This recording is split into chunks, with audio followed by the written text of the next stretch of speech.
여러분 안녕하십니까? 일본이 내일부터 후쿠시마 원전 오염수를 방류합니다. 빠르면 내일 오후 1시부터 방류를 시작할 것으로 보이는데요. 일본 후쿠시마 현지에 가 있는 취재기자 연결해서 소식 알아보겠습니다. 자, 장인수 기자, 방류 준비는 현재 어떻게 진행되고 있습니까?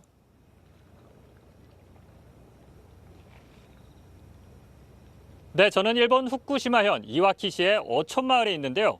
도쿄전력은 내일 방류를 위한 기술적 절차를 마친 것으로 전해지고 있습니다. 도쿄전력은 탱크에 저장돼 있던 오염수의 방사능을 다핵종 제거 설비를 통해 먼저 걸렀습니다. 그래도 오염수에는 여전히 삼중수소가 남아있는데요. 도쿄전력은 어제 삼중수소가 남아있는 오염수 1톤을 희석 설비로 보내 바닷물 1,200톤과 섞었습니다. 그런 다음 희석된 오염수를 채취해서 삼중수소 농도가 방류 기준치인 1리터당 1,500베크렐 이하인 것을 확인하게 되는데요. 만약 이 기준치를 만족시키면 내일 방류를 시작하는 데는 문제가 없는 겁니다. 자, 준비는 거의 끝난 것 같은데 내일 방류 여부를 결정하는 데는 날씨도 영향을 줄 수 있다고 하더라고요. 맞습니까? 네, 그렇습니다. 오염수를 방류한 이후에도 문제가 있는지 살피기 위해서라고 하는데요. 일본 정부는 오염수 방류가 시작되는 즉시 후쿠시마 앞바다에서 바닷물과 어류를 채취해 삼중수소의 농도를 측정하겠다고 밝혔습니다. 이를 위해 일본 정부는 내일 후쿠시마 앞바다에 배를 띄워 방류와 함께 채취 작업에 들어갑니다. 일본 정부는 정기적으로 삼중수소 수치를 측정해 발표할 예정인데 내일 측정한 수치는 빠르면 27일에 공개할 예정입니다. 내일 기상 상황이 좋지 않아 채취선을 띄우기 어려울 경우엔 방류가 늦춰질 가능성도 있는데요. 현재까지 기상 예보에 따르면 내일 후쿠시마 앞바다의 물결은 잔잔할 전망입니다. 이 때문에 내일 오후 1시 방류에 큰 문제가 없을 것으로 보이는데요. 도쿄전력은 내일 오전 9시 도쿄 본사에서 기자회견을 열고 방류 시점을 공식 발표할 예정입니다. 자, 지금 한국에서는 논란이 뜨거운데 일본 현지에서 분위기는 어떻습니까? 일본은 한국과는 달리 차분하고 조용합니다. 겉으로만 봐선 일본 사람들은 오염수 방류에 별 관심이 없어 보입니다. 오염수 방류를 하루 앞둔 오늘 일본의 방송사들 대부분은 이와 관련한 보도를 하지 않거나 아주 짧게 다루고 있습니다. 어민들의 분위기도 이전과는 좀 달라졌습니다. 지난달 MBC 취재진이 이곳을 방문했을 때는 방류에 반대하는 어민들의 목소리가 높았습니다. 그런데 오늘 하루 취재진이 이곳에서 여러 명의 어민들에게 인터뷰를 시도했는데 대부분 거절했습니다. 이처럼 인터뷰에 응한다 해도 정부가 방류하기로 결정한 만큼 할 수 있는 게 없으니 지켜볼 뿐이라는 얘기를 했는데요. 하지만 카메라가 없을 때 얘기해보면 오염수 방류에 반대하는 의견을 말하는 어민들도 있었습니다. 지금까지 후쿠시마현 이와키시에서 전해드렸습니다. 네, 일본은 우리 정부에 오염수가 얼마나 방류되고 방사성 농도는 어떤지 등을 시간대별로 보여주는 웹사이트를 만들어서 한국 국민들도 확인할 수 있도록 하겠다고 설명했습니다. 하지만 당장 내일 방류가 시작되는데도 웹사이트가 언제 열리는지 제대로 된 정보가 담기는 건지 설명이 정확하지는 않은 상황입니다. 박진중 기자가 보도합니다. 일본 후쿠시마 원전 오염수 방류를 하루 앞둔 오늘, 우리 정부의 1일 브리핑은 국민들의 불안감을 덜기 위한 방안 설명에 초점이 맞춰졌습니다. 국민의 걱정이 큰 만큼 정부는 일본 측과 협의해 방류 관련 정보를 실시간 제공하겠다고 밝혔습니다. 일본 측은 그 자료를 1시간 단위로 방류 관련 데이터를 공개하는 그 별도 웹사이트를 구축을 하게 됩니다. 그리고 여기에 관련 데이터를 공개를 하는데 한국어 페이지도 같이 운영을 할 계획이고요. 웹사이트에는 오염수가 얼마나 방류됐는지를 측정하는 유량계 정보와 함께 오염수 저장소인 K4 탱크에서 희석 설비로 이동되는 오염수 유량, 해수펌프 유량 등의 정보가 포함될 것으로 예상됩니다. 방류되는 오염수의 방사성 농도를 감지하는 감시기에 실시간 데이터들도 공개될 걸로 보입니다. 하지만 당장 내일 방류가 시작되는데 웹사이트가 언제 열리는 건지는 명확한 답을 내놓지 못했습니다. 일본 측이 웹사이트를 구축하는 대로 다시 설명드리도록 하겠습니다. 자동 측정되는 유량과 감시기 값이 아닌 오염수의 방사능 농도 값도 찾아볼 수 있다는 게 정부의 설명입니다.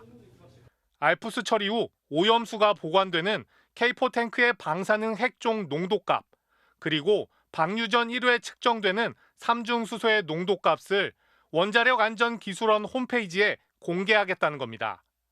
만약 데이터값이 IAEA 기준을 넘어서면 중단을 요구하겠다고 강조했습니다. 만약에 안 지켜지면 어떡하느냐. 그거는 우리가 당연히 그렇게 협의도 했지만 하여튼 중단을 요구할 거고요. 다만 핵종 농도는 시료 채취와 분석 작업을 거쳐야 얻을 수 있는 만큼 도쿄전력이 제공을 해야 확인할 수 있는 정보들입니다. 도쿄전력은 이 정보들을 홈페이지에 공개할 예정인데 이 역시 정확한 공표 시점은 밝히지 않은 상황입니다.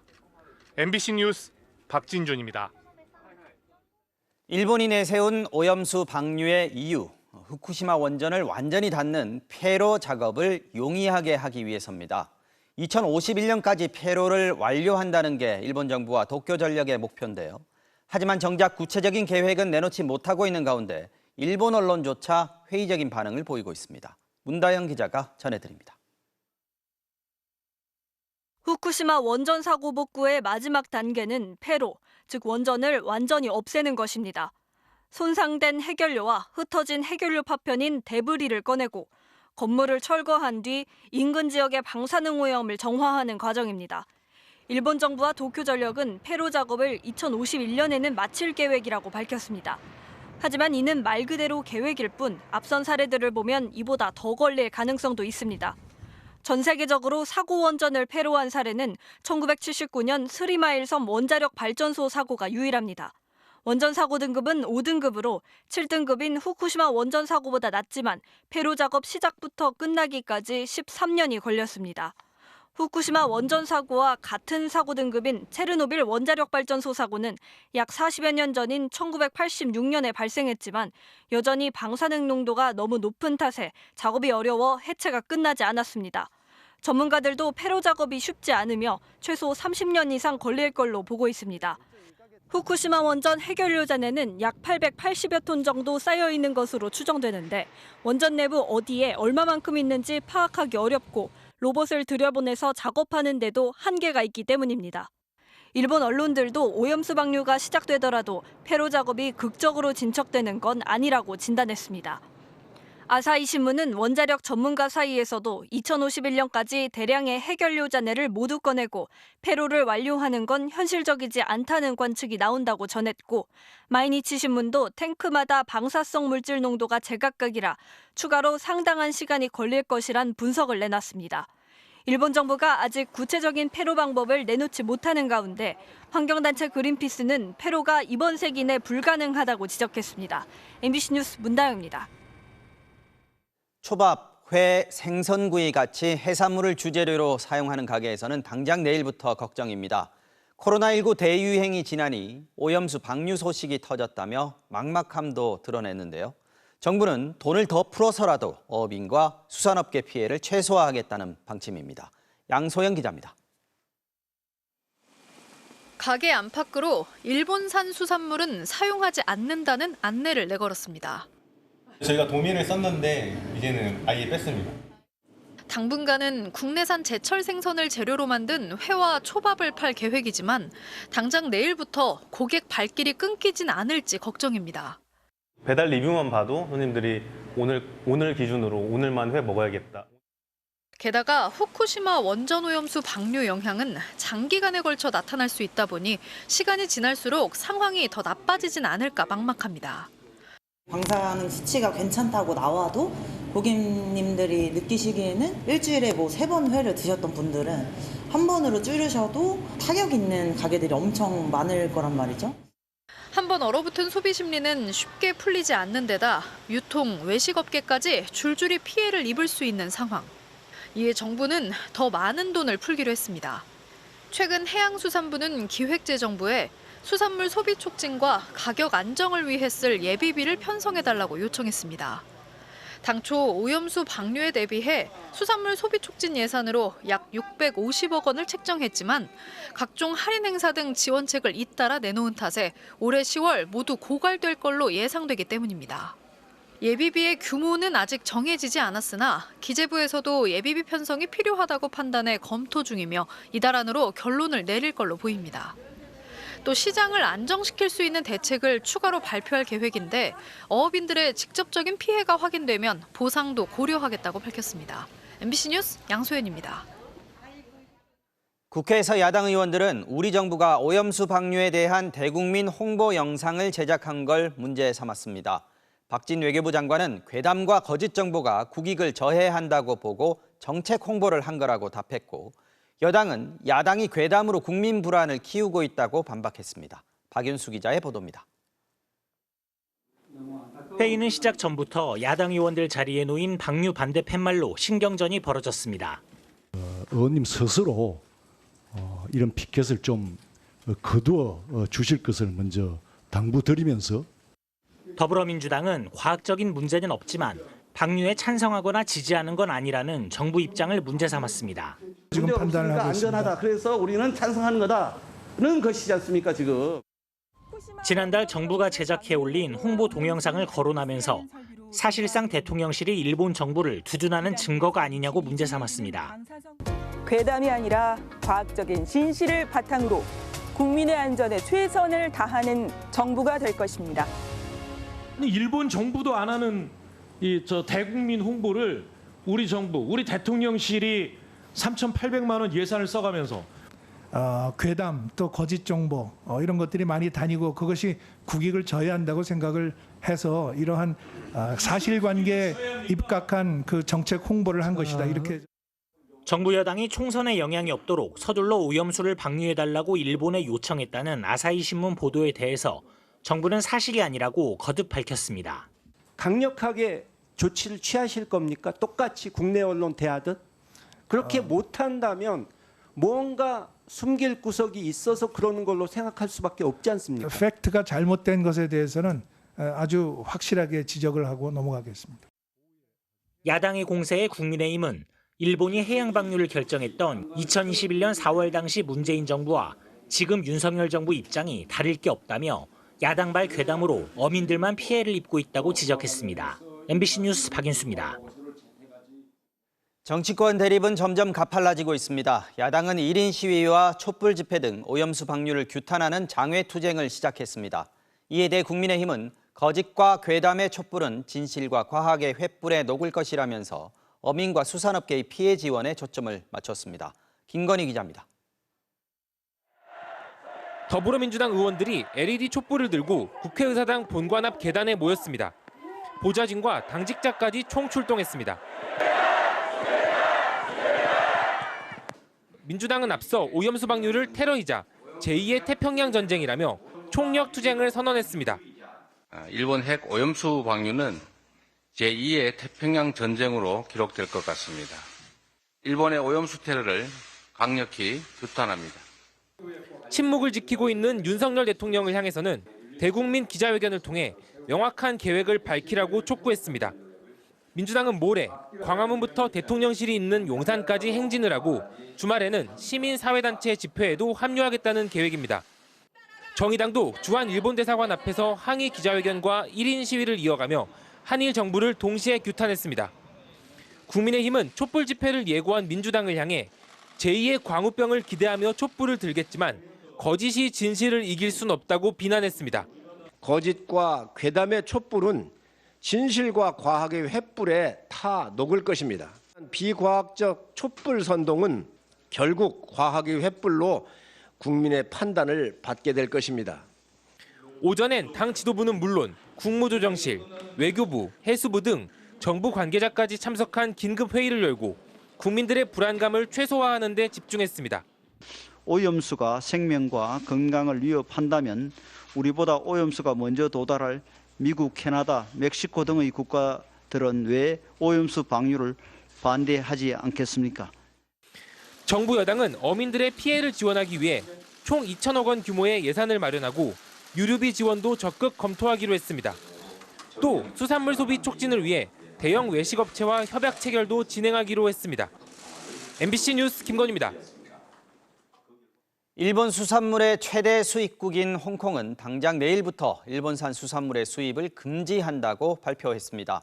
후쿠시마와 도쿄를 포함한 10개 도와 현을 대상으로 했는데 생선뿐 아니라 소금과 해초 등 모든 수산물이 금지 품목입니다.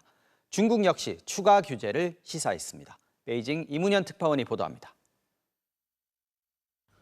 주방장이 기름진 참치를 손질해 손님상에 올립니다. 이 식당에서 사용하는 생선 대부분은 일본 도쿄에서 수입한 건데 이제 생선 조달이 어려워질 것으로 보입니다. 即係如果佢咁東京轉運都唔得咧，我諗全香港啲壽司店啊都好麻煩㗎啦。 일본이 후쿠시마 오염수를 방류하는 내일부터 당장 홍콩 정부는 도쿄와 후쿠시마를 포함해 일본 내 10개 도현으로부터의 수산물 수입을 금지합니다. 생물과 냉장, 냉동 제품은 물론이고 소금, 건어물, 해초 등 모든 종류의 수산물이 수입 금지 대상입니다. That's why we have a plan to prohibit those food from the Japanese prefectures, which we believe to have some risk.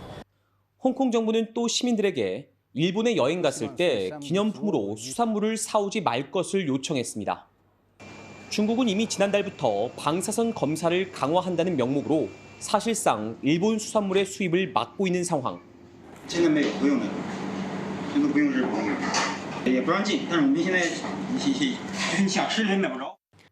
어제 주중 일본 대사를 초치한 중국은 오늘도 추가 규제를 시사하며 엄포를 놨습니다.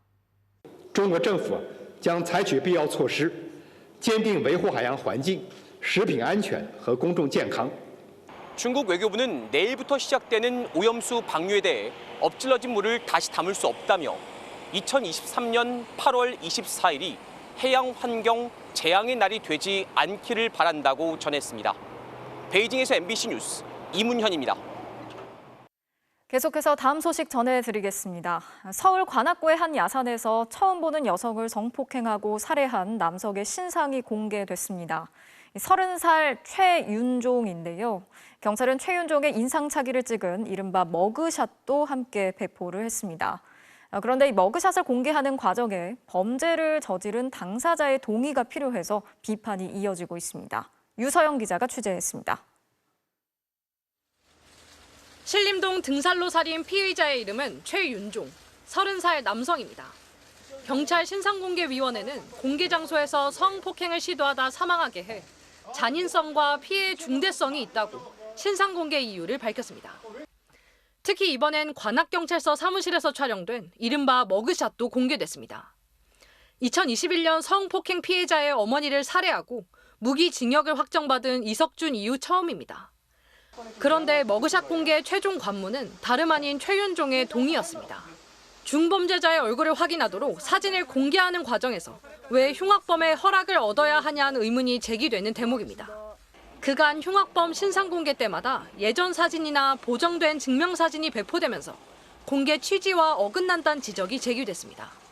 최근 신림역 흉기난동범 조선의 경우 화질이 낮은 CCTV 캡처 사진, 서현역 흉기난동범 최원종은 고개 숙인 사진이 공개돼 논란이 일기도 했습니다. 현행법상 머그샷 촬영과 공개를 강제할 법적 조항이 없단 한계 때문입니다. 특히 피의자 얼굴 공개 관련 법조문에 공개를 할 땐 피의자 인권을 고려해 신중하게 결정하고 이를 남용해선 안 된다고 적시돼 있다는 게 문제입니다. 머그샷도 동의 없이 찍을 수 있도록 공격적인 제도를 마련하고 신상 공개를 제대로 해야 제도가 가지는 이익이 나오지 않을까. 사건이 발생한 외진 산길 치안을 강화한다며 산악순찰대를 부랴부랴 부활시킨 관악경찰서의 조치를 놓고도 비판이 쏟아졌습니다. 한 달간만 야산 등을 순찰한다는 건데 전형적인 보여주기식 사후 약방문이란 지적입니다. 최윤종의 살인 고의성 입증에 수사력을 모으고 있는 경찰은 모레 사건을 검찰에 넘길 예정입니다. MBC 뉴스 유서영입니다. 서울의 한 초등학교에서 20대 교사가 숨진 사건과 관련해서 해당 교사가 특정 사건으로 인해 학부모의 민원에 시달려왔다는 의혹이 계속해서 제기돼 왔었죠. 경찰은 조사 결과 해당 학부모들은 범죄 혐의가 발견되지 않았다고 밝혔는데 알고 보니까 이 학부모가 전현직 경찰관 부부인 것으로 드러났습니다. 김민영 기자가 취재했습니다. 지난달 18일 학교에서 숨진 채 발견된 서울 서초동 서희초 교사. 엿새 전 밤 9시쯤 이 교사에게 한 학부모의 문자 메시지가 전송됐습니다.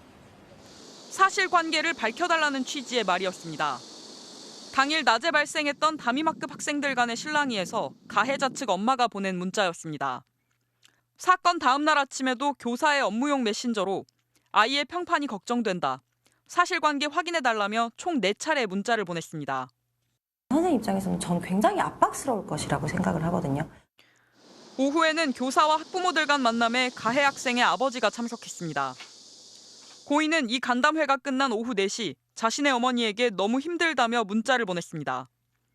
닷새 뒤 그는 스스로 세상을 등졌습니다. 여러 차례 고인에게 연락했던 엄마는 현직 경찰관, 아빠는 현재 검찰 수사관인 전직 경찰로 밝혀졌습니다. 이들은 참고인 신분으로 조사를 받았지만 최근 경찰은 해당 학부모들은 범죄 혐의점이 발견되지 않았다고 밝혔습니다. 숨진 교사가 학부모의 민원에 괴로워했다고 주장해온 유족은 믿을 수 없다는 입장입니다.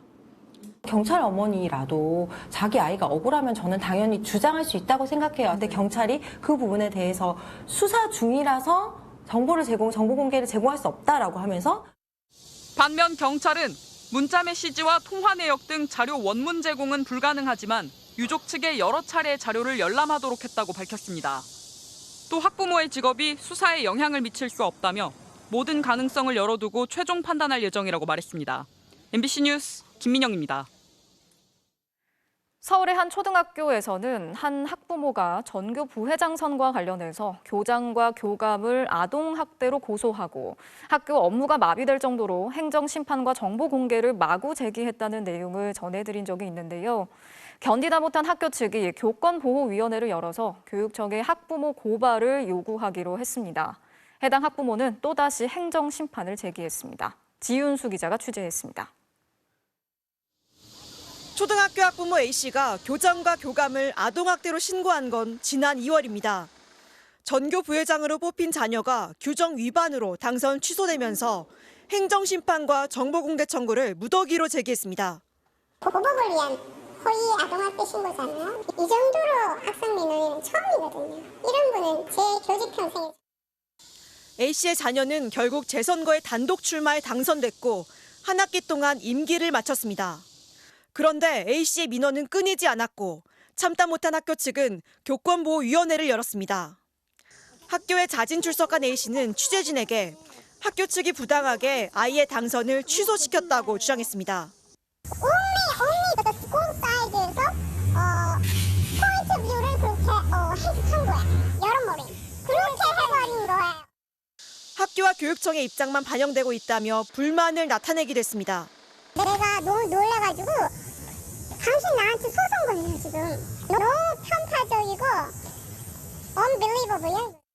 앞서 A씨는 교권보호위를 취소하라는 행정심판을 또 청구했고 국가인권위원회에 진정서도 냈습니다. 한국어가 서툰데 통역사를 섭외해주지 않았고 개인 일정이 있어서 교권보호위 개최 날짜를 바꿔달라는 요구를 들어주지 않았다는 겁니다. 이날 교권보호위원회는 3시간 넘게 진행됐습니다. 총 6번 문을 놓고 하고 그냥 허락 없이 그냥 막 들어오세요. 빨리 끝내라 나부터 하자. 진술하는 저희들 입장에서도 굉장히 불안하고 위원들도 엄청 힘들어하셨죠. 어떻게 버티셨어요 그러시더라고요. 교권보호위는 심각한 교권 침해가 맞다고 결론 내고 해당 학부모를 고발할 것을 교육청에 요청하기로 했습니다. MBC 뉴스 지은수입니다. 앞서 보신 것처럼 악성 민원과 소송에 시달리는 학교와 교사들은 별다른 대응 수단이 없다고 호소하고 있습니다. 교육부가 오늘 이런 상황을 방지하기 위해서 교권보호 종합대책을 발표했는데요. 당장 2학기부터는 이런 일들이 줄어들 수 있을지 전동혁 기자가 전해드리겠습니다. 정부가 2학기부터 일부 학교에서 학부모 민원을 전담하는 민원 대응팀을 시범 운영하기로 했습니다. 그동안 교사 개인 휴대전화로까지 이어지던 학부모 민원을 공식 창구를 통해서만 처리할 수 있도록 한 겁니다. 일부 학부모의 악성 민원으로부터 교사를 보호하기 위해 교사 개인이 아닌 기관이 대응하는 체제로 전환하겠습니다. 악성 민원은 학교장 책임으로 처리하도록 했고 학교 차원의 해결이 불가능하면 변호사 등 전문 인력이 포함된 교육지원청의 통합민원팀으로 넘길 수 있게 했습니다. 교권보호위원회의 학부모 조치도 강화됩니다. 교육활동을 침해한 학부모는 교보위가 특별교육 이수 등 강제 조치를 할 수 있게 할 방침입니다. 또 학교가 소송에 시달리는 일을 방지하기 위해 교권보호위 업무도 법 개정을 거쳐 교육지원청으로 이관됩니다. 교사단체들은 이번 대책에 환영의 뜻을 나타내며 학부모와의 소통에는 문제가 없을 거라고 내다봤습니다. 교사의 개인 연락처나 이런 걸 모르더라도 학교 교무실로 전화를 하거나 하이클래스라든지 클래스팅이라든지 여러 가지 다양한 매체나 앱을 통해서 소통을 할 수가 있거든요. 하지만 교육청 노조연맹은 정부가 학교 내 교육 공무원들을 악성 민원의 총알바지로 내몰고 있다며 반대의 뜻을 나타냈습니다. 교육당국은 다만 발표된 종합대책 가운데 교육활동 침해 사안에 대한 조치나 아동학대 면책권 등은 법 개정이 필요한 사안이며 여야의 이견이 크지 않은 대부분의 법안이 이달 안에 국회 상임위를 통과할 것으로 전망했습니다. MBC 뉴스 전동혁입니다. 자, 이번엔 새만금 잼버리와 관련해서 MBC가 단독으로 취재한 내용 전해드리겠습니다. 폭염 속에 치러진 새만금 잼버리 당시 조직위원회는 재난 대응 체계 하나로 재난 문자를 운영했습니다. 자체 플랫폼으로 참가자와 지도자들에게 실시간으로 재난 상황과 대비책을 알려준다는 목적이었는데요. 당시 발송됐던 재난 문자들을 모두 입수해서 분석해봤더니 폭염 대비책으로 물을 마시라는 말만 반복한 것으로 드러났습니다. 김태윤 기자가 단독 취재했습니다. 폭염으로 100명이 넘는 잼버리 대원이 쓰러진 지난 2일 개영식 날. 개영식을 앞두고 조직위는 대원들에게 오전 11시 17분과 20분 한글과 영어로 한 개씩의 재난 문자를 보냈습니다. 폭염 피해가 예상되니 20분 야외 활동 후 물을 섭취하라는 거였습니다. 정작 대원들은 마시고 싶어도 마실 물이 없었습니다. 1日目はですね、500ml の水が1本しか1人当たり1本しかもらえませんでした。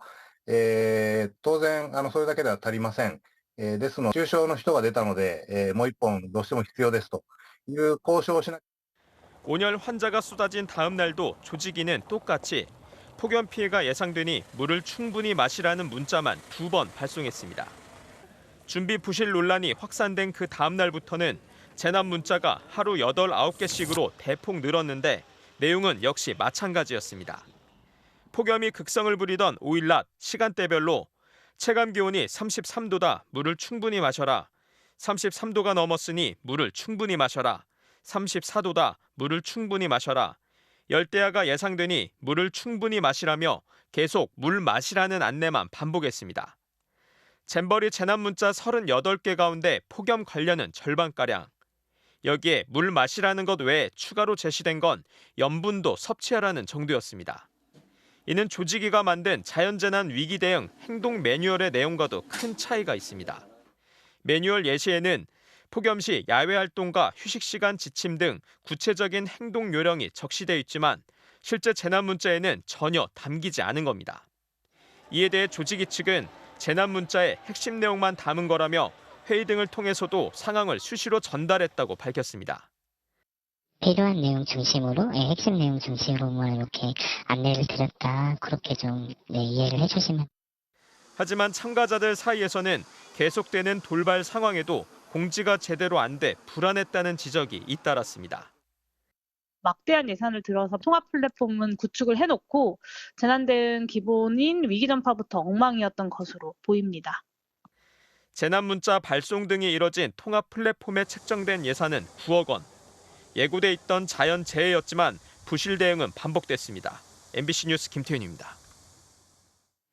해병대원 순직 사건에 대해 해병대 수사단이 작성한 수사 결과 보고서를 MBC가 입수했습니다. 이 보고서엔 해병 1사단장의 책임 회피성 발언과 함께 지휘관들이 현장의 위험을 제대로 보고하기 힘들었던 당시 상황들이 담겨 있었습니다. 신준명 기자의 단독 보도입니다. 해병대 수사단이 작성한 최상병 사망 원인 수사 및 사건 처리 관련 보고서입니다. 임성근 해병 1사단장은 수사에서 지휘관으로 무한 책임을 통감한다면서도 사고 부대가 물에 들어간 것이 이번 사고의 가장 큰 문제점이라 생각한다고 진술했습니다. 핵심 책임을 현장 부대에 돌린 것으로 해석될 수 있는 부분입니다. 임 사단장은 또 7월 15일과 16일에 열린 협조회의에서 지휘관들과 실종자 수색 작전에 대해 토의를 했다고 주장했지만 다른 회의 참석자들은 수색 작전에 대한 언급이 없었다며 엇갈린 진술을 내놨습니다. 수색 방법이 위험하다고는 생각했지만 변경을 건의한다 해도 받아들여질 수 없는 분위기였다는 현장 간부들의 진술도 나왔습니다.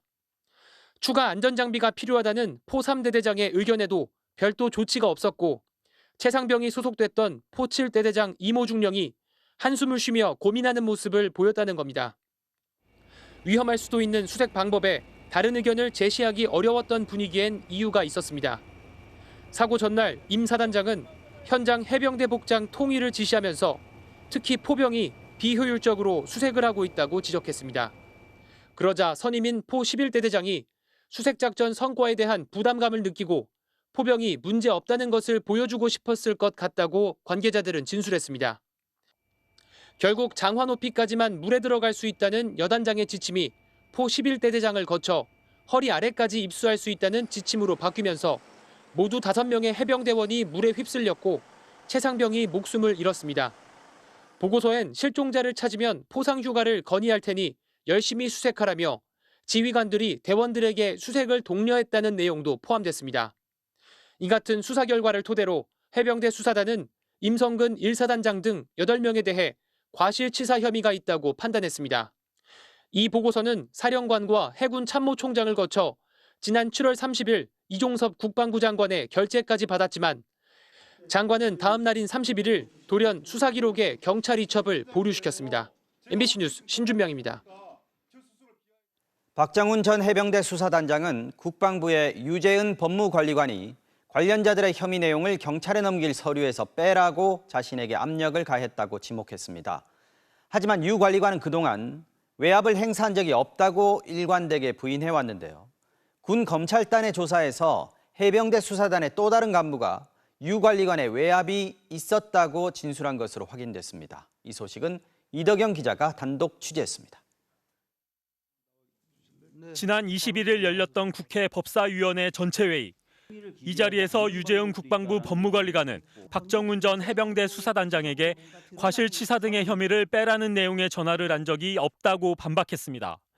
업무상 과실치사와 관련된 혐의자, 혐의 내용, 죄명을 빼라. 그런 내용의 통화를 한 적 맞습니까? 없습니다. 그런데 해병대 수사단의 또 다른 관계자의 진술은 달랐습니다. 군 검찰 조사에서 해병대 수사관의 진술서 내용입니다. 유재훈 법무관리관이 갑자기 수사단장에게 전화해 이것 빼라, 사건 인계서 보내라고 했다면서 상급 부대의 수사 외압이 아니고 무엇인지 도무지 이해가 되지 않는다고 적었습니다. 그러면서 국방부 법무관리관은 해병대 수사관과 지휘관계가 아니라고 말했습니다. 스피커폰을 통해 박대령과 유 관리관의 대화를 들었던 해당 수사관은 또 다른 내용도 사실이라고 확인했습니다. 박대령이 장관에게 이첩하겠다고 결재까지 받았는데 이걸 바꿔서 이첩하는 게 맞다고 생각하냐, 상당히 위험한 발언으로 비춰지지 않나라고 하자 유재은 법무관리관은 장관께 결재를 받았다고요? 그런 게 있었나요?라고 말한 뒤 그러면 국방차관과 다시 한번 이야기해보겠다며 전화를 끊었다는 진술입니다. 국방부는 유재은 관리관이 해병대 수사단의 보고서 원문을 직접 보지 못한 상태에서 원론적인 얘기를 했을 뿐이라고 주장했습니다. 그러나 이 역시 거짓이라는 게 박대령 측 설명입니다. 통화가 이루어지기 전 이미 사건 인계서와 사건 기록 목록을 유재은 관리관과 국방부 법무담당 이모 중령에게 이메일로 보냈다는 겁니다. 외압 의혹을 놓고 주장이 엇갈리는 가운데 박정훈 대령의 항명 사건에 대한 군 검찰 수사심의위원회가 오는 25일 첫 회의를 열 예정입니다. MBC 뉴스 이덕영입니다. 오늘 전 국민이 참여하는 공습 대비 민방위 훈련이 실시됐습니다. 그동안 공무원들 위주로 훈련에 참여했었는데 6년 만에 일반 시민을 포함해 전국으로 확대 실시되면서 곳곳에서 혼란을 겪기도 했습니다. 변윤재 기자입니다.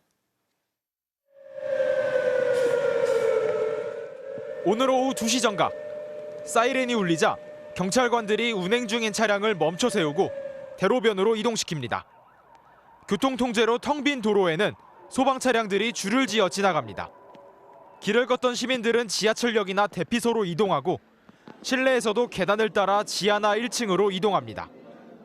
공습 상황을 가정해 섬 지역 주민들은 긴급 투입된 배를 타고 육지로 올라옵니다. 전통시장 등에선 화재 대비 훈련도 실시됐습니다. 소방차 길 터주기 훈련이었잖아요. 그거 보고 나니까 이제 그래도 이제 소방차 잘 다닐 수 있게 주정차 금지 구간은 이제 잘 피해야 된다. 전 국민이 대상인 공습 대비 훈련이 실시된 건 남북 관계 긴장 완화와 코로나 등의 이유로 중단된 지 6년 만입니다. 그래서인지 혼선도 곳곳에서 빚어졌습니다. 대피 안내 방송에도 아랑곳 않는 백화점 고객들. 경보음이 울리는 지하철역 입구에서도 시민들은 평온했습니다. 오늘은 많이 보여주기식 같고요. 일회성 보여주기식 말고 하시려면 좀 꾸준히 했으면 좋겠습니다. 경보음과 대피 요령이 제대로 전파되지 않아 혼란을 가중시켰습니다. 사이렌 소리 듣지 못했고 핸드폰으로 민방위 훈련하니까 통제한다고 그 재난 문자만 받았어요. 행정안전부는 재난 문자와 라디오 방송 등을 통해 훈련 홍보를 강화하고 사이렌이 잘 들리지 않는 곳은 개선하겠다고 밝혔습니다. MBC 뉴스 변유재입니다. 최근 강력범죄가 잇따르면서 정부가 여러 가지 대책들을 내놓고 있는데요. 오늘은 사라졌던 의무경찰 제도를 다시 살리는 방안을 적극 검토하겠다고 밝혔습니다. 경찰 일선에서는 인력난에 숨통이 트일 거라면서 반기기도 하지만 한편에선 의경에게 치안 현장을 맡기는 게 적절한가 하는 회의적인 시각도 있습니다. 이동경 기자가 취재했습니다. 지난 1982년 창설됐던 의무경찰은 주로 집회나 시위 현장의 질서 유지와 교통 관리 등에 투입됐습니다. 하지만 병역 자원이 부족해지자 2017년부터 선발 인원을 매년 20%씩 줄였고 올해 4월 마지막 기수가 전역했습니다. 사실상 폐지 상태였던 의무경찰 제도를 정부가 오늘 되살리겠다고 밝혔습니다. 경찰 조직을 재편하여 치안 역량을 보강하겠습니다. 범죄 예방 역량을 대폭 강화하기 위해 의무 경찰제의 제도입도 적극 검토하겠습니다. 현재 경찰 인력이 14만 명에 이르지만 실제 치안 활동에 투입될 수 있는 건 3만 명 수준이라는 게 경찰의 입장입니다. 따라서 정부는 한때 2만 명을 웃돌았던 규모의 3분의 1 정도인 8천 명 수준의 의경을 내년 상반기 안에 부활시키겠다고 밝혔습니다. 신속대응팀 3,500명과 대도시에 배치할 4,000명 등을 순차 채용하겠다는 계획입니다. 최근에 어떤 일련의 이런 범죄 상황, 또 테러 또는 사회적인 재난 상황까지도 신속하게 대응할 수 있는 24시간 상주하는 자원이 필요하겠다는 판단이 들기 때문에 종전과 달리 새로 채용할 의경들은 순찰과 긴급 출동 같은 범죄 예방 활동에 투입될 거라는 게 경찰의 설명입니다. 일선에선 인력난에 숨통이 트일 거라며 환영하는 분위기도 감지되지만 고도의 전문성이 요구되는 치안 업무에 의경을 투입하는 게 맞냐는 비판도 나옵니다. 20대 초반의 청년이 군임을 대신하는 그런 차원에서 치안 업무를 담당하는 것 자체가 직업 경찰관에 의해서 치안 담당하는 것과는 현격한 차이가 있지 않을까. 군 인권센터도 헐값에 청년들을 데려다 공백을 메우려 한다며 현실성도 없고 범죄 예방과도 동떨어진 대책이라고 비판했습니다. 또 병역 자원 확보에 민감한 국방부와 얼마나 원만히 협의될지도 변수로 꼽힙니다. MBC 뉴스 이동경입니다. 검찰이 더불어민주당 이재명 대표에게 다음 주 다시 나와달라며 올해 들어 5번째 출석을 통보했습니다. 이번엔 쌍방울의 대북 사업비 대납 의혹에 대한 조사인데 이재명 대표가 일정상 다음 주는 어렵다며 바로 내일 조사를 받겠다고 했지만 검찰이 원래 일정대로 조사하겠다는 입장을 고수하면서 내일 조사가 이루어질지는 불투명합니다. 정상빈 기자입니다. 검찰이 더불어민주당 이재명 대표에게 다시 출석해 조사받으라고 통보했습니다. 성남시장 시절 백현동 개발 의혹에 대해 서울중앙지검이 조사한 지 엿새 만에 이번엔 수원지검이 경기도지사 시절 쌍방울의 대북 대납 의혹을 조사하겠다고 나선 겁니다. 검찰은 다음 주 30일 나와달라고 요청했지만 이 대표는 당무 일정상 도저히 어렵다며 내일 바로 나가겠다고 검찰에 통보했습니다. 이재명 대표는 쌍방울 사건 관련 조사에 당당히 응하겠다. 내일 오전에 바로 조사받으러 가겠다는 입장을 밝혔습니다. 검찰은 원래 일정대로 조사한다는 입장이어서 내일 조사가 이루어질지는 불투명합니다. 이 대표 조사는 성남FC, 대장동과 위례신도시, 백현동 의혹에 이어 올해 5번째입니다. 검찰은 이 대표가 쌍방울 그룹에게 스마트팜 사업비와 도지사 방북 비용 800만 달러를 북한에 대신 내도록 해 그 액수만큼 뇌물을 받았다고 보고 있습니다. 쌍방울 김성태 전 회장은 최근 재판에서 북한에 돈을 낼 때마다 이 대표와 통화했고 이 대표가 고마워했다고 증언했습니다. 이 대표는 사실이 아니라고 반박해왔습니다. 황당한 얘기죠. 만약에 영장 청구되면은 정당한 영장 청구라고 볼까요? 그게 말이 되는 소리겠어요. 검찰은 지난 2월 대장동 의혹 등으로 이 대표에 대해 구속영장을 청구했지만 국회의 체포동의안 부결로 불발됐습니다.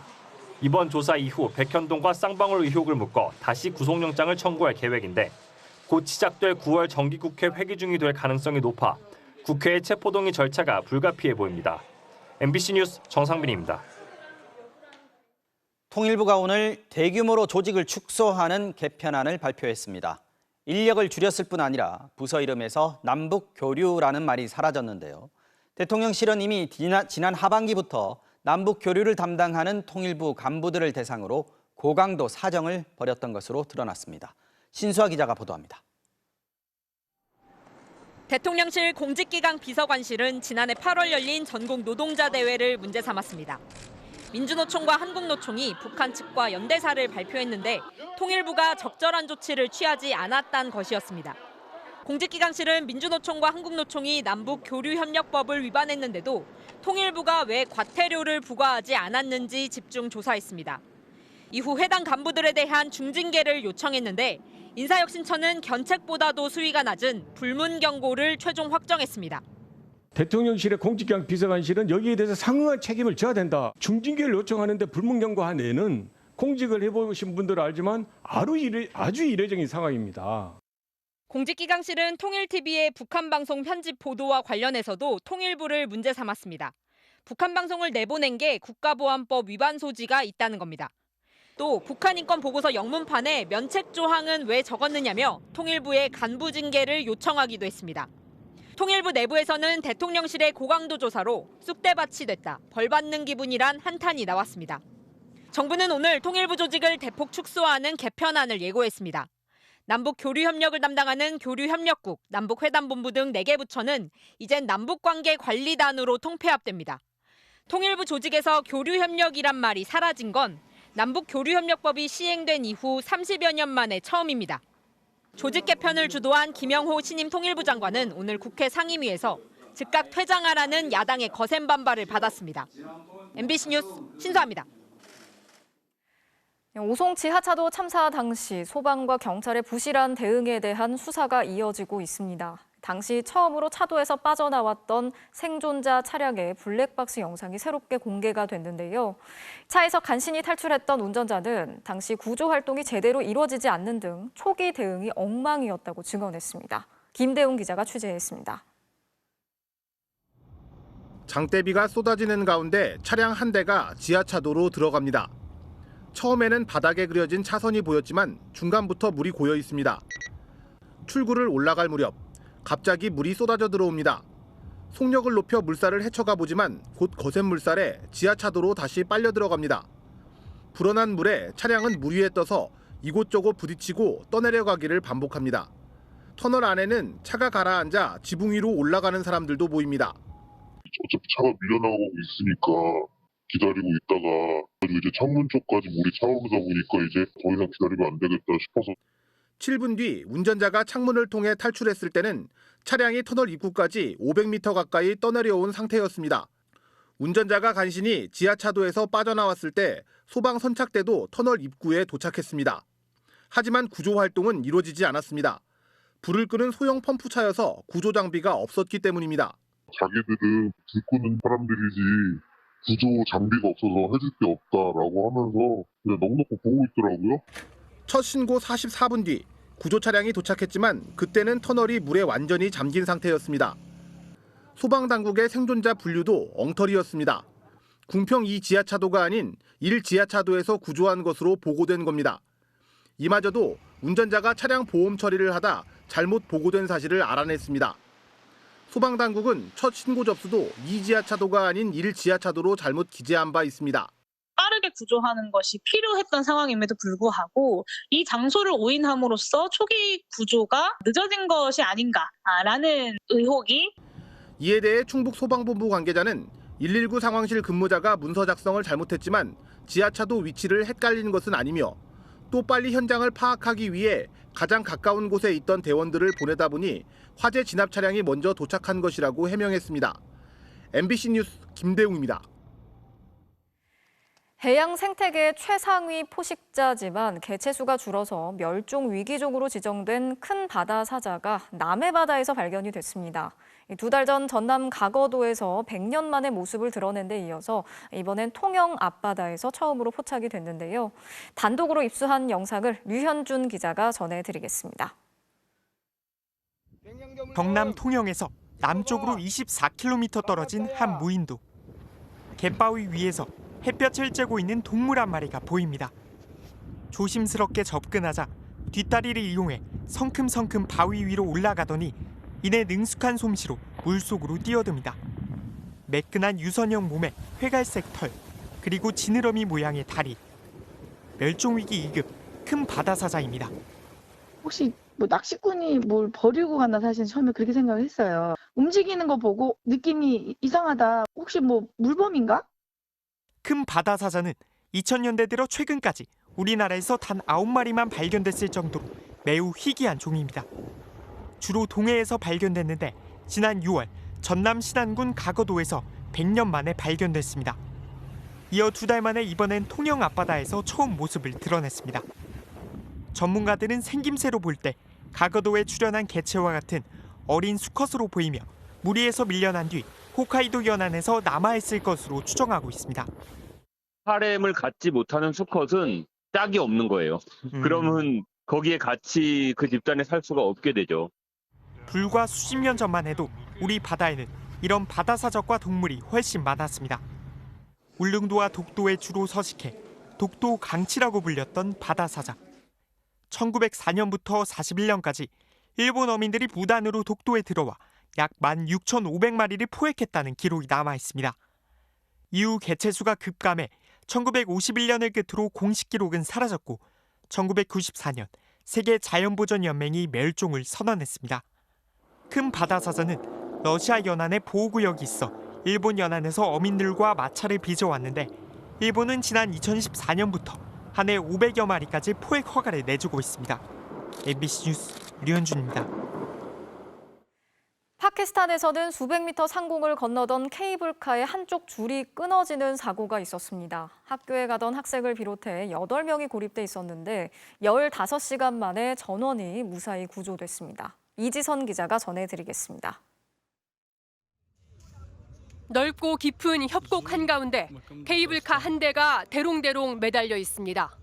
현지 시간 22일 아침 7시쯤 파키스탄 북서부의 한 산악마을에서 운행 중이던 케이블카의 한쪽 줄이 갑자기 끊어졌습니다.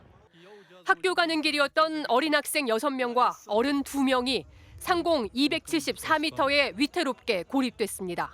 जिसकी वजह से डोली एक तरफ झुक गई कुछ आपको अंदाजा हुआ होगा बस कोई पता नहीं है जी ये तो रस्सी छोड़ गई ना 사고 6시간 만에 군 특공대가 헬기를 타고 도착했지만 구조 작업은 난항을 거듭했습니다. 결국 어린이 1명만 구조한 채 해가 졌고 헬기 작전은 취소됐습니다. 이때 민간 대원들이 나섰습니다. 케이블에 즉석 짚라인을 만들었습니다. 짚라인 밧줄을 당기는 건 주민들과 군인들의 몫입니다. 깜깜한 밤, 암흑을 뚫고 아이들이 모습을 드러냅니다. 무사히 땅을 밟자 박수가 터져 나옵니다. 사고 15시간여 만입니다.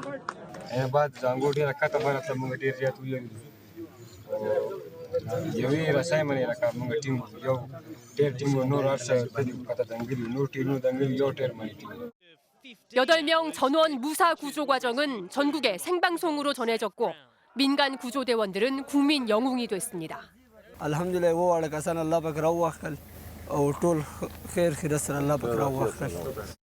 카카르 파키스탄 임시 총리는 민간이 운영하는 모든 케이블카에 대한 안전 검사를 지시하겠다고 밝혔습니다. MBC 뉴스 이지선입니다.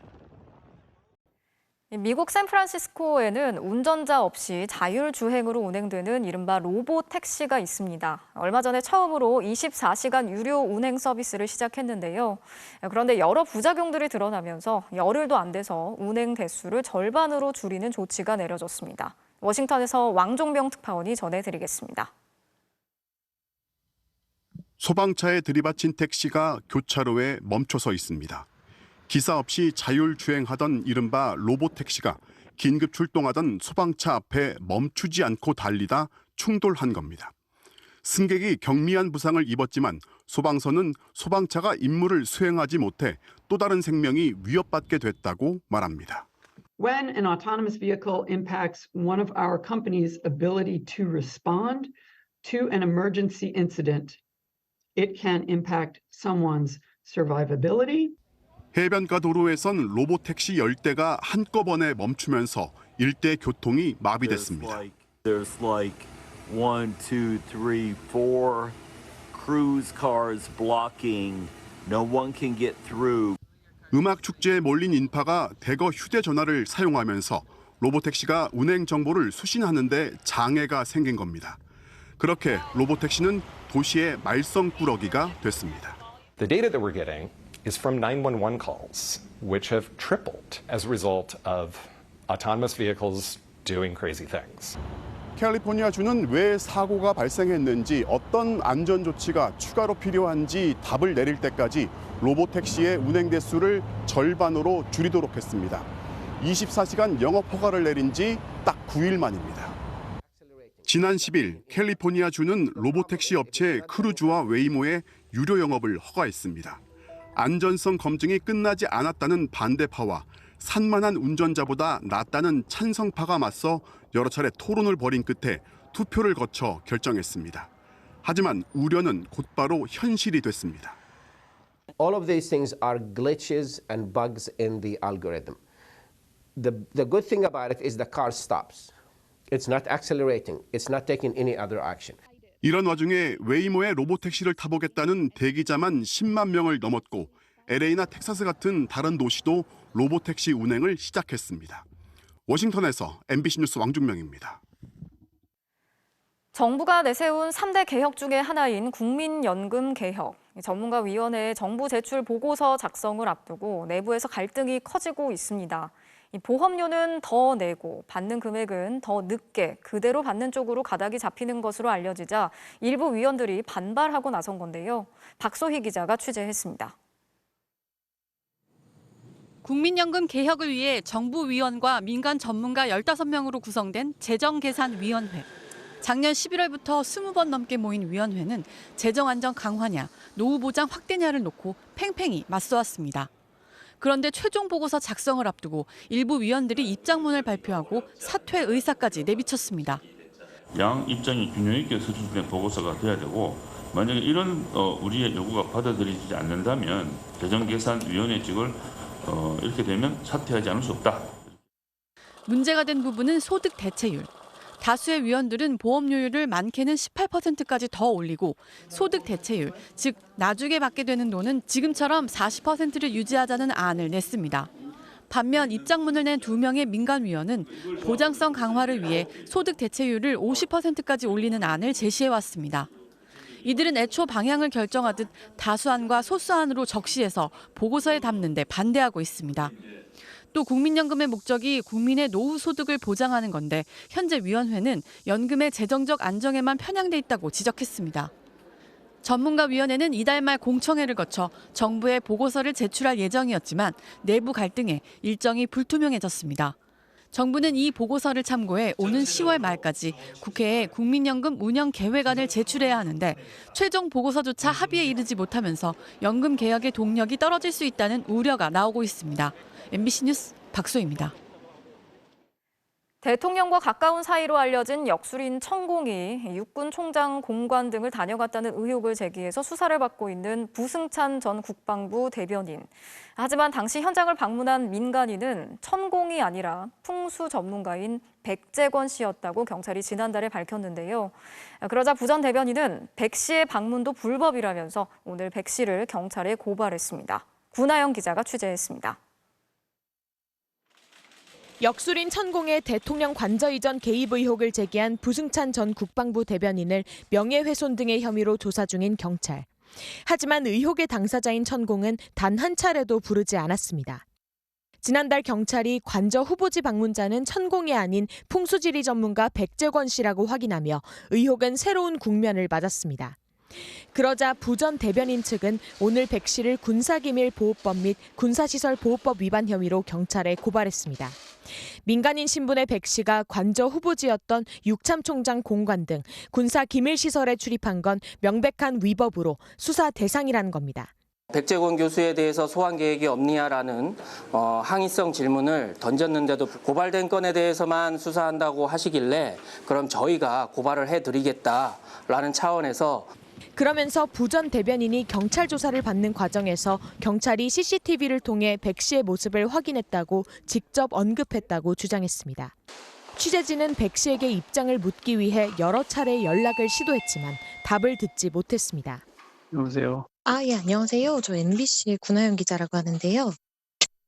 부 전 대변인 측은 제3의 인물인 백 씨가 육군 총장 공관에 한 달치 CCTV 분석에서 확인된 만큼 다른 기관에 천공이 방문했을 가능성도 배제할 수 없다고 지적합니다. 경찰은 조만간 수사를 마무리해 송치 여부를 결정한다는 방침입니다. MBC 뉴스 구나연입니다. 방역당국이 코로나19의 감염병 등급을 독감과 같은 4급으로 낮추기로 했습니다. 다만 고위험군은 아직 취약할 수 있다고 보고 위기 대응 단계는 지금의 경계 수준을 유지하기로 했습니다. 어떤 게 달라지는지 박솔립 기자가 설명해 드리겠습니다. 오는 31일부터 코로나19 감염병 등급이 4급으로 내려갑니다. 코로나19를 4급 감염병으로 전환하고 지난 3월 발표한 위기 단계 조정 로드맵에 따른 2단계 조치를 시행하고자 합니다. 코로나19 확산세가 줄어든 데다 치명률도 독감 수준으로 떨어졌기 때문입니다. 코로나19는 지난 2020년 1월 1급 감염병으로 지정된 뒤 지난해 4월 2급으로 떨어진 상태입니다. 이제 4급으로 내려가면 전 국민에게 진단검사비와 입원 치료비를 국비로 지원하던 건 종료됩니다. 또 중위소득 100% 이하 가구와 종사자 수 30인 미만 기업에 지원하던 생활지원비와 유급 휴가비 지원도 중단됩니다. 3년 7개월간 지속해온 일일 확진자 신고와 집계도 중단합니다. 독감 수준으로 관리하겠다는 방침이지만 고령자와 면역 저하자와 같이 보호가 필요한 고위험군을 위한 지침은 일부 유지하기로 했습니다. 사망자 10명 가운데 9명은 여전히 60세 이상 고령층에서 나오기 때문입니다. 개별적인 대응 체계로는 한계가 분명히 있습니다. 권고라고 해서 개인의 선택이나 아니면 시설의 선택으로 나눴을 경우에는 실제로 오히려 더 사각 지역이 발생할 가능성도. 이에 따라 병원급 의료기관과 입소형 감염 취약시설 안에선 마스크 착용 의무가 유지됩니다. 또 60세 이상 고위험군의 진단검사비는 건강보험에서 한시적으로 지원합니다. 정부는 등급 완화 뒤에도 위기 대응 경계 수준을 유지하며 확산 추이를 살펴보기로 했습니다. MBC 뉴스 박솔림입니다.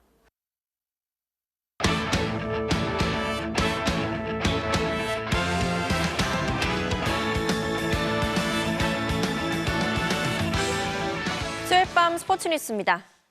이강인 선수가 허벅지 부상으로 최소 4주간 그라운드에 설 수 없게 됐습니다. 다음 달 유럽 A매치 소집은 불발됐고 아시안게임 대표팀 합류도 불투명해졌습니다. 손장훈 기자입니다. 사흘 전 얼굴을 살짝 찡그린 채 교체된 이강인. 검사 결과 왼쪽 허벅지 부상으로 확인됐습니다. 프리시즌 첫 경기에서 오른쪽 허벅지 뒤쪽인 햄스트링을 다쳤는데 이번엔 왼쪽 허벅지 앞 근육에 문제가 생긴 겁니다. 파리 생제르맹은 구단 홈페이지를 통해 이강인이 A매치 휴식기인 9월 15일까지 부상 치료에 전념한다고 밝혔습니다. 다음 달 A매치 소집도 사실상 어려워졌습니다. 정밀검사한 내용들을 저희가 지금 협회에서 다 받은 상황이고 한 4주 정도의 회복 기간이 좀 필요한 것 같습니다. 의무팀에서 이강인 선수의 회복 과정은 저희가 계속 모니터링하고 있고요. 그 부분에 맞춰가지고 팀에서 준비를 하는 걸로 알고 있습니다.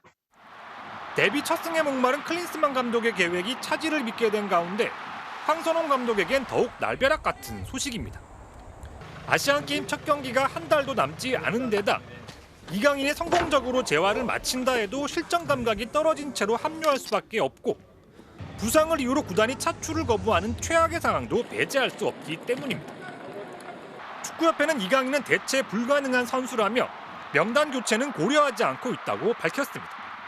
그리고 조별리그 3경기는 건너뛰더라도 16강 전부터는 출전할 수 있도록 파리 생제르맹과 일정을 조율할 계획입니다.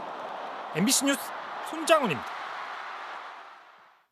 여자 핸드볼 한일전에서 우리가 웃었습니다. 일본을 한 점 차로 꺾고 11회 연속으로 올림픽 본선에 진출했습니다. 상대 전적 40승 1무 5패의 절대 우위. 하지만 대표팀은 경기 초반 5대0까지 밀리면서 홈팀 일본의 거센 압박에 고전했습니다. 그래도 한일전에서 질 수는 없죠. 후반 들어 살아나기 시작한 우리 선수들. 피봇 김보은을 활용해 경기 주도권을 되찾았고 종료 직전엔 베테랑 류은희의 결정타까지. 결국 25대 24 한 점 차 짜릿한 역전승을 일궈냅니다. 4전 전승으로 아시아 예선 1위를 확정하면서 11회 연속 올림픽 본선 진출. 선수들 서로 얼싸안고 정말 기뻐하는데요. 적지에서 거둔 한일전 승리라 더 짜릿하겠죠. 그 기록을 저희가 이어갈 수 있다는 거에 감사하게 생각하고 제가 깨지 않았다는 거에 안도와 기쁨을 같이 느끼고 있습니다. 프로 데뷔 후 단 한 경기만 뛰었는데 팬들의 기대를 받는 선수가 있습니다. 신인 드래프트에서는 2번이나 외면을 당했지만 데뷔 전 3안타로 시선을 사로잡은 롯데 배영빈 선수를 이명노 기자가 만났습니다. 노아웃 1, 2루 기회에서 맞은 데뷔 첫 타석. 아마 오늘 경기장에서 가장 심장 박동이 많이 뛰고 있는 선수가 타석에 들어선 것 같아요. 선수 소개가 끝나기도 전에 때려낸 첫 안타. 초구를 그것도 번트 자세에서 재치 있게 대응한 공격이었습니다. 상대가 만약에 작전해서 3루 죽이려고 하면 빼서 쳐라 이래가지고 공만 맞히다 해서 쳤는데 운이 좋게 그렇게 됐어요. 아직 1군에 모든 게 낯선 육성 선수 출신 신인 내야수 배영빈입니다. 라인업 나왔을 때 딱 제 이름 보고 잘못 본 거에서 다시 봤는데 기분이 일단 너무 좋았고 1루 나가서 투수 바뀌어가지고 한번 봤는데 너무 멋있었어요. 데뷔 전 두 번째 타석에선 제대로 때려 완벽한 2루타를 날렸고 득점까지 올린 뒤 선배들의 축하도 듬뿍 받았습니다. 초등학교 때부터 절친인 고승민은 배영빈을 꼭 안아줬습니다. 그리고 8회 세 번째 안타까지. 역전패 속에서도 강렬한 데뷔전이었습니다. 역시 내 친구 잘할 줄 알았다 이렇게 해줬는데 진짜 승민이한테 너무 고마웠어요. 1-3루 있었는데 승민이가 엄지 올려줘가지고 기분 좋았어요. 고등학교와 대학교 졸업 때 번번이 프로 지명을 받지 못한 게 오히려 약이 됐다는 배영빈. 그동안 부모님이 겪은 마음고생을 더 확실히 털어드리겠다고 다짐했습니다. 만약에 됐으면 거만해져서 방출되거나 그랬을 것 같다. 엄마가 야구 지금까지 따라다닌 게 하나도 안 힘들고 보상받는 느낌이었다 이래가지고 그 말이 너무 좋았어요. MBC 뉴스 이명노입니다. 페널티킥 상황이 3번이나 있었는데 모조리 주심에게 외면당한 호날두 이야기로 톱플레이 출발합니다. 아시아 챔피언스리그 플레이오프입니다. 페널티 박스 안으로 침투하다 넘어진 호날두 그냥 넘어갑니다. 어이없다는 표정이죠. 이번엔 바이시클킥이 수비손에 맞았는데 또 그냥 넘어갑니다. 핸드볼 파울이라고 강하게 얘기해보지만 비디오 판독이 없어서 소용이 없어요. 2분 뒤엔 수비수와 부딪히면서 또 넘어졌는데 역시나 휘슬은 불리지 않고 호날두가 주심에게 달려가 불같이 화를 냅니다. 그렇게 전반이 끝났는데 화가 덜 풀렸나요? 중국인 심판진에게 정신 차리라고 소리를 지르더니 관계자를 밀쳐버리기까지 하는데요. 그래도 경기 종료 직전 도움으로 팀을 본선 무대로 이끈 호날두. 덩실덩실 춤을 추며 그제서야 웃어 보이네요. 중국에서도 플레이오프가 열렸는데 상하이 무제프리의 골이 굉장했습니다. 그리고 기가 막힌 골만큼이나 세리머니도 눈길을 끌었는데요. 호날두가 지난 시즌 맨유에서 선보인 장면과 비슷한 것 같은데 이 선수 혹시 호날두 팬인가요? 마지막은 우상혁입니다. 2m29까지는 잘 뛰었는데 경쟁자들이 2m33을 한 번에 넘은 반면 우상혁은 1차 시기에 실패하면서 곧바로 2m36에 도전했는데요. 아쉽게 2번 모두 넘지 못하면서 이번 세계선수권은 6위로 마감했습니다. 지금까지 톱플레이였습니다.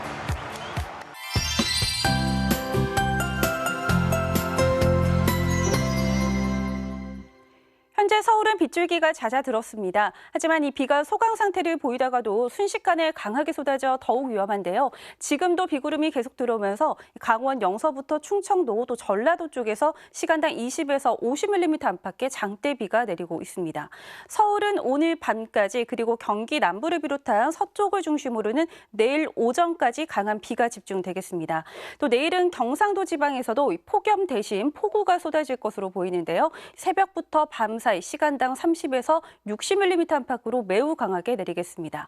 금요일까지 남해안과 지리산 부근에 최고 150mm 이상, 그 밖에 남부 내륙에도 100mm 안팎의 많은 비가 내리겠고요. 수도권에는 20에서 80mm 안팎의 비가 예상됩니다. 이 비는 금요일 오전에 점차 그치겠습니다. 내일 대부분 지방에서 비가 오겠고요. 경상도 해안가는 점차 바람까지 강해지겠습니다. 아침 최저기온 서울 25도 등으로 오늘과 비슷하겠고요. 낮에는 폭염이 모두 해제되면서 서울이 29도, 대구 28도로 30도를 밑돌겠습니다. 다음 주 월요일부터는 또다시 전국적으로 비가 내릴 전망입니다. 날씨였습니다. 수요일 뉴스데스크 마치겠습니다. 함께해 주신 여러분 고맙습니다.